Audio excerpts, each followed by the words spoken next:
जी students, इस lecture में हम जो हमारी लास्ट डीसी बाइस कॉन्फ़िगरेशन है, जिसे हम वोल्टेज डिवाइडर बाइस कॉन्फ़िगरेशन कहते हैं, एक एम्पलीफायर को डिजाइन करते वक्त हम एक्चुअली इस कॉन्फ़िगरेशन का इस्तेमाल करेंगे। इस कॉन्फ़िगरेशन को हम यहाँ पर डिस्कस करेंगे।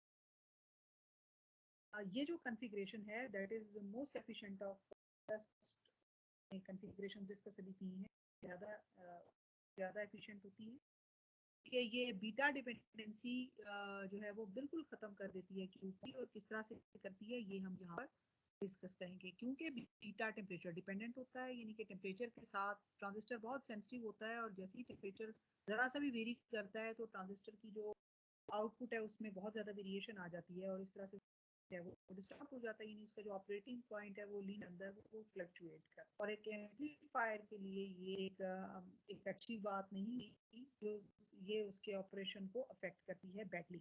तो अब जो मोस्ट सूटेबल कॉन्फ़िगरेशन है जिसको लेकर हम अब एम्पलीफायर भी डिजाइन करेंगे, तो दैट इज वोल्टेज डिवाइडर बाइस configuration.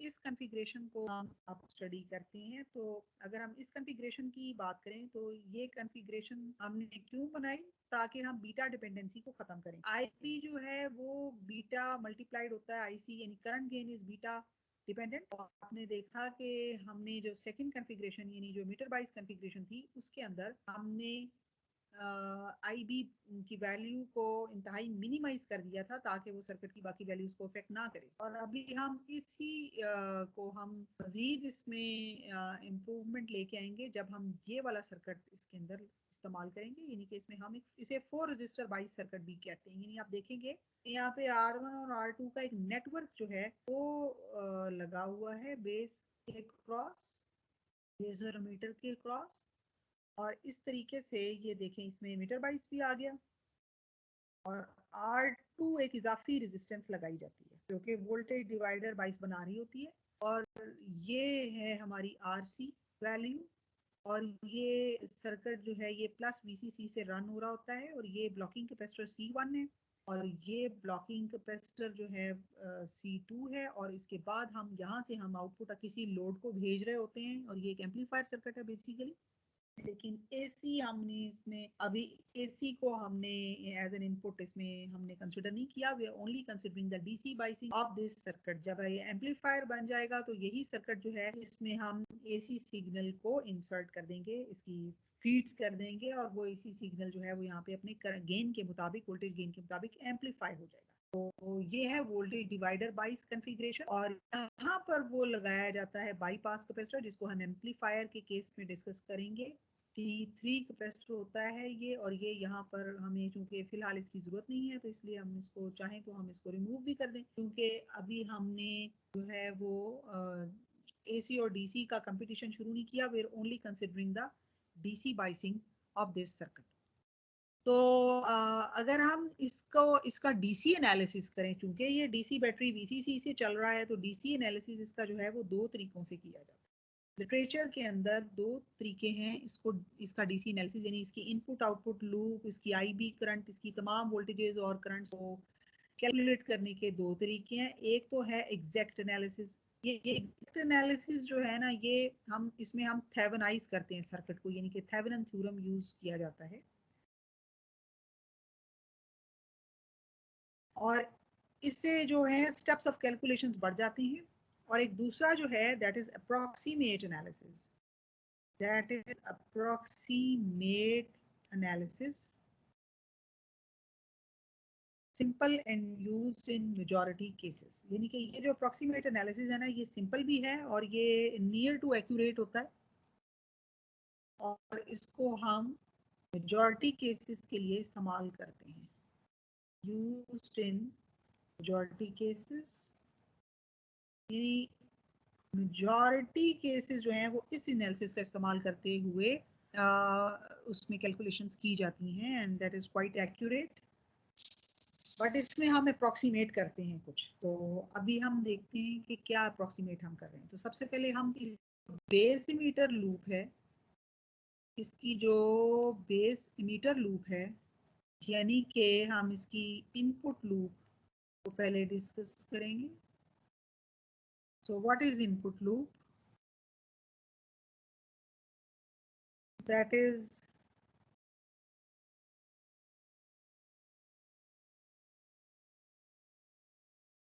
something like this: R1, R2, और बेस एमिटर लूप में जाहिर है चूंकि एमिटर भी है थ्रू ग्राउंड के साथ ही साथ ये कॉमन एमिटर कॉन्फ़िगरेशन भी है, तो इसलिए ये इस तरह से हम इसको कंसिडर करेंगे। ओके, तो ये जो VCC बैटरी है वो यहाँ पर हमने उसको कनेक्ट कर दिया है और ये कुछ इस तरह से करंट ड्रॉ कर रही है।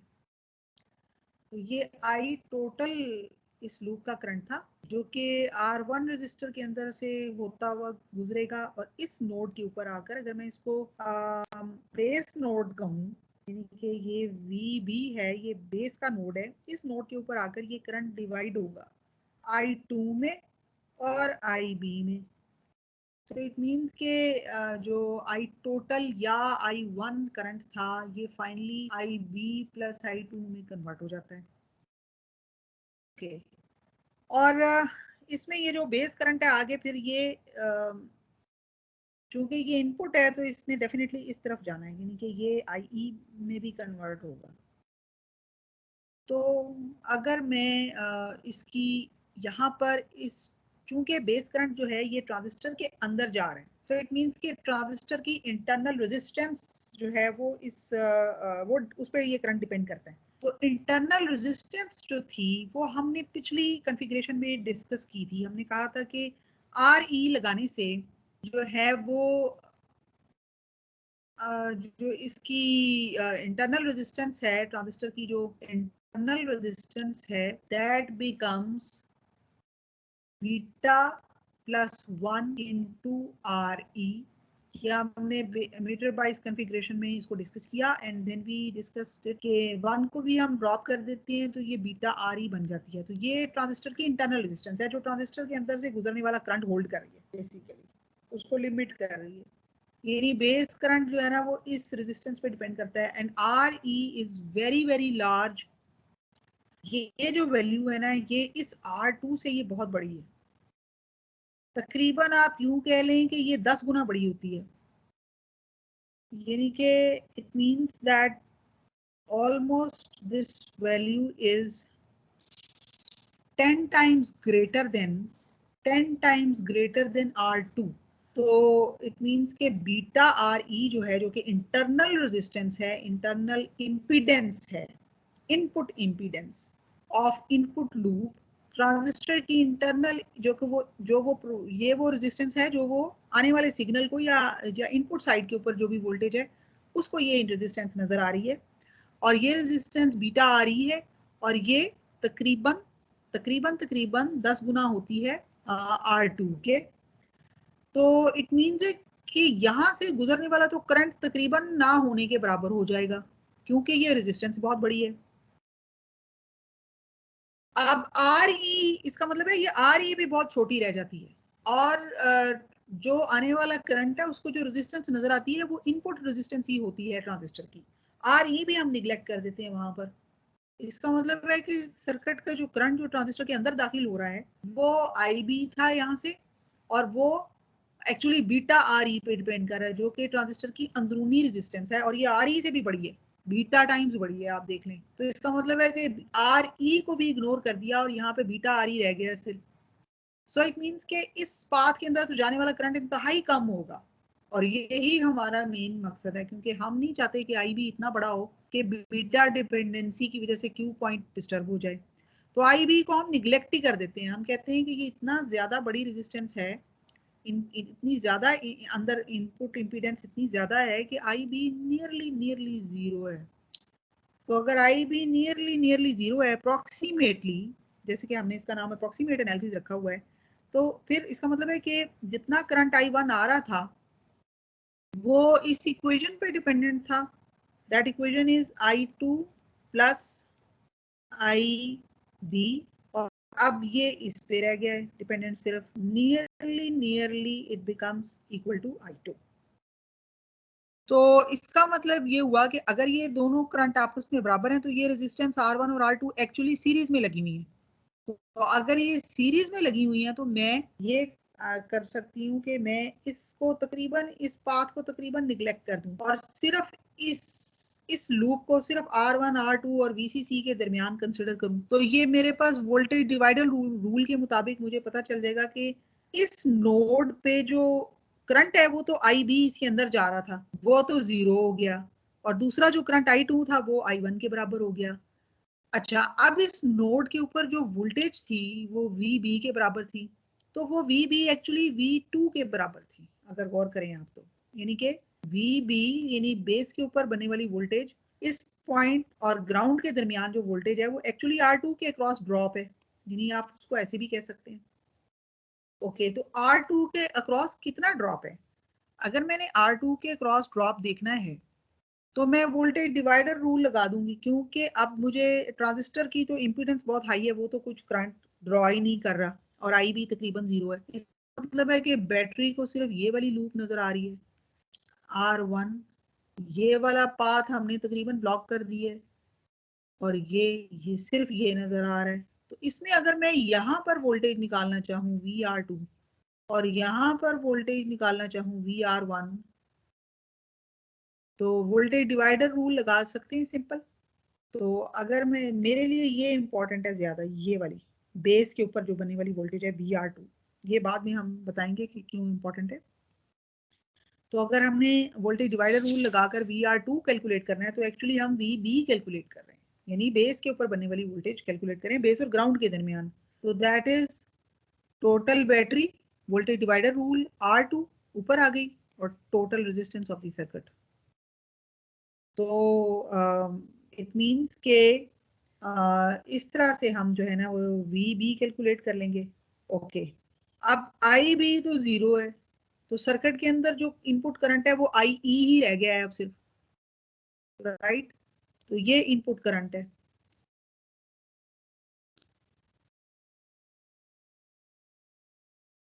तो VE अगर हमने कैलकुलेट करना है तो वो VB माइनस VBE होगा। कैसे, अभी देखिए,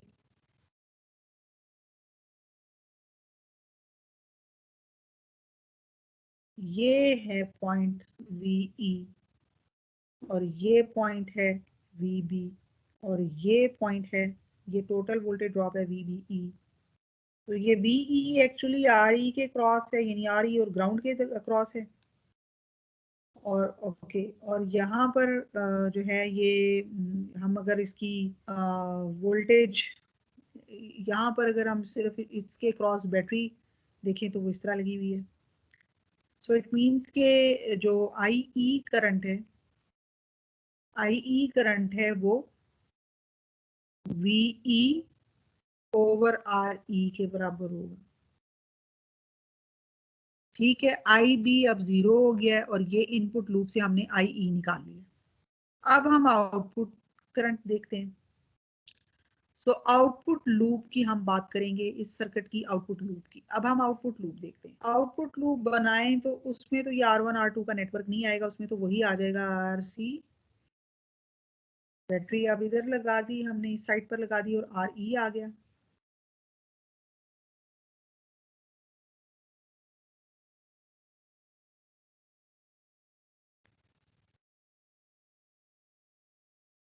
ओके, और ये कलेक्टर करंट है। ये पॉइंट जो है ना ये कलेक्टर के ऊपर, ये VC है। अब आपने याद रखना है ये VB कहलाता है, ये पॉइंट VE कहलाता है और ये VC कहलाता है पोटेंशियल पॉइंट्स, और इनकी खास अहमियत होती है इसीलिए हम इन्हें कैलकुलेट भी करते हैं। अच्छा, अब इसके ऊपर उसी तरह अप्लाई KVL। अब KVL इक्वेशन अगर लगा दें, KVL लॉ अगर इसके ऊपर लगा दें, किरचॉफ वोल्टेज लॉ, तो दैट वुड बी, हम इसको, अब मैं, मेरा मकसद है ट्रांजिस्टर के क्रॉस वोल्टेज निकालना, तो KVL को ही मैंने यूज किया है और ये मैं डायरेक्ट लिख रही हूँ, आप समझ जाएंगे। आउटपुट लूप के लिए ये इक्वेशन लिख ली। अब आई सी बराबर है आई ई के, बिल्कुल वैसे ही जैसे हमने पिछली कॉन्फ़िगरेशन में पढ़ा था उसी तरह से। तो वी सी ई बराबर आ जाएगा V C C minus I C R C plus R E के।